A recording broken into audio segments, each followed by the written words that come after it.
Alright, so let's wrap up this chapter with the differential equation with initial conditions. So let's consider the differential equation tx double prime minus 2x prime plus tx equal to 0, and x of 0 is 0, x prime of 0 is 1. So first we want to take Laplace transforms on both sides. Let's first recall that if the Laplace transform of little x is big X, then the Laplace transform of little x prime is s times big x minus little x at 0, which in this case is 0. And the Laplace transform of x double prime of t is s squared times big X of s minus s times x of 0 minus x prime at 0. This is 0.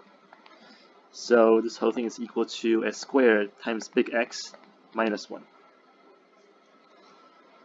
Now, the derivative theorem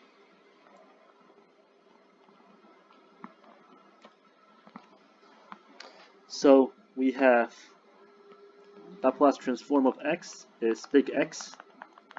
Laplace transform of x double prime is s squared big X minus 1.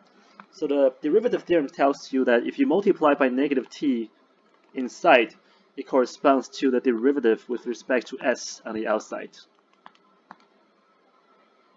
So this is equal to big X prime of s, and this is equal to, according to the product rule, 2s times big X plus s squared times x prime.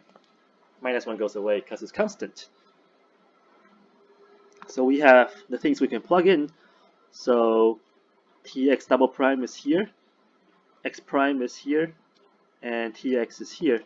So we can plug in these things into the original equation. So we get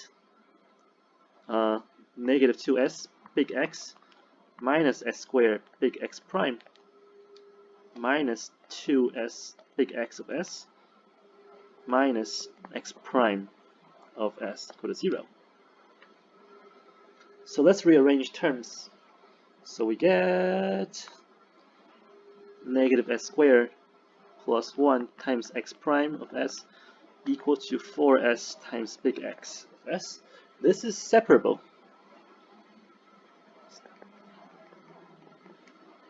So you notice this is equal to d big X ds equal to 4s xs. And moving terms around, so dx over x equals to 4s over s squared plus 1 with the negative sign ds. Integrate both sides. Ln of big X is equal to negative 2 ln of s squared plus 1 plus c. Let's move this up. So this tells you that x is equal to a times 1 over s squared plus 1 squared. Okay, we're almost done.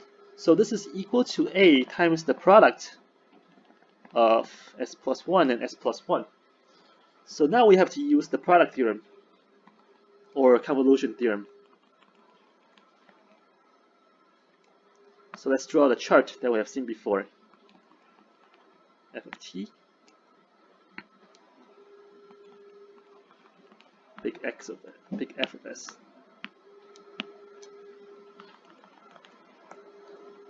L and L inverse.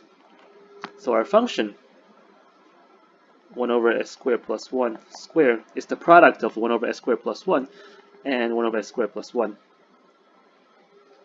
So this is the product. But we know the inverse Laplace transform of 1 over s squared plus 1 is just sine t. So that means our answer is going to be the convolution of sine t with sine t. Alright, so let's figure out what that is. So the convolution of sine t and sine t is the integral from 0 to t of sine tau and sine t minus tau d tau. And let's recall the trig identity. That sine alpha sine beta is equal to 1/2 cosine alpha minus beta minus cosine alpha plus beta. So this integral is equal to 1/2 cosine of the difference of the two angles. So it's 2 tau minus t minus cosine of the sum of two angles. So it's just cosine t d tau. Let's move this up again. So this is equal to 0 to t. 1/2 comes out. Cosine 2 tau minus t dt tau minus 1/2 0 to t cosine t d tau. And this is 1/2 times another 1/2 sine 2 tau minus t from 0 to t. The second integral has no tau inside, so just 1/2 t times cosine t.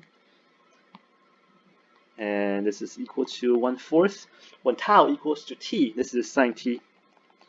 When tau equals to 0 is sine negative t. So these are the same term. These are the same with the negative sign.